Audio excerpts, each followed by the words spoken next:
UFC Vegas 51 Underdog Fantasies MMA picks for this Saturday. I'm John Kelly. Let's get into it.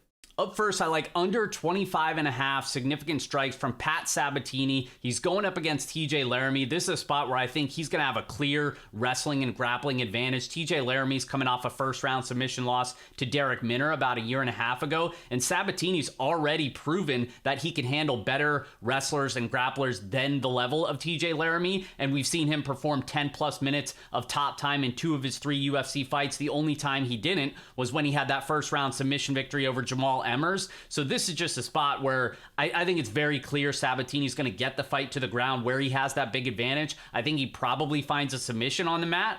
But even if he doesn't, this is just a spot where he's not super active with the ground and pound. And a lot of times when he is, it's not factoring in significant strikes. So he's really just not going to do a lot on the feet. You know, he plays that Yusuf Zalal game plan where he's dancing around the outside, mostly just trying to evade and look for entries on his takedown to get the fight to where he needs it. So I like the under 25.5 significant strikes. He's only beat this in 1 fight. He had 26 significant strikes in his first fight against Tristan Connolly. But again, I just keep going back to, I think there's a lot less resistance on the TJ Laramie side to where this fight gets to where he needs it. He probably finds an early submission, but even if he doesn't, I just think we see that typical smothering blanket performance from the Renzo Gracie product. And up next, we're jumping over to the main event, where I like Vicente Luque under half a takedown. So basically, we're betting that he doesn't land a takedown. And honestly, I'd be surprised if he even attempts a takedown. The last time he's even landed a takedown was back in, we have to go back 7 years to when he fought Leon Woodley. He landed 2 takedowns in that fight.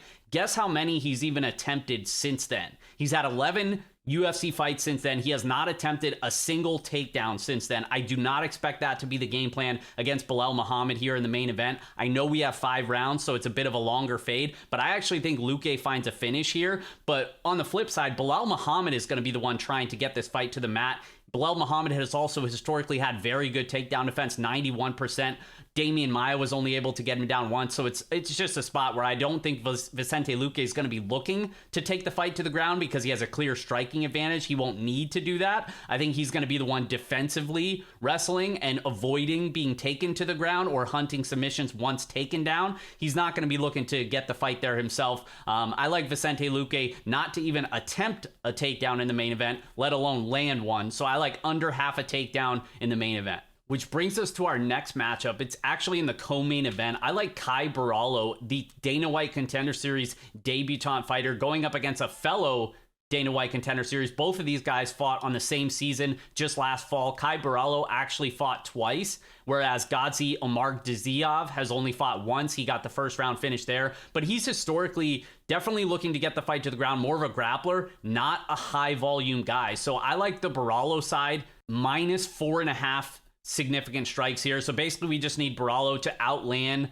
Omargadzhiev by 5 significant strikes or more, and I think he does that here. You know, unless you think Gadzhi's going to come in here and just blanket Barallo, who is a BJJ black belt, and just smother him, get the first round finish. That's pretty much the only way I think that we're going to lose this one. Barallo is historically much more high volume on the feet. He landed 68 significant strikes in that first Contender Series fight against Aaron Jeffrey. He's a lot more active on the feet, straight punching combinations. He's got heavy leg kicks as well, whereas Gadzhi just doesn't have much in the striking. He's basically just winging an overhand to close distance and get the fight to the ground. So he's just not going to be scoring a ton of significant strikes. So outside of like an early finish here where nothing really happens on either side, I think Barallo is covering that number and then some. So those are my 3 favorite picks, but now we need to place them over on Underdog Fantasy. So we'll bring up Underdog Fantasy. We'll go ahead and lock in those picks. The first one, like we talked about, is Pat Sabatini, under 25.5 significant strikes. So we'll just go ahead and add that to our bet slip. And then, of course, in the main event, the under half a takedown by Vicente Luque. We'll get that in there as well. And then we'll go over to the rival side, which is where we'll find our Kai Barallo minus 4.5 significant strikes versus Gadzhi Omargadzhiev.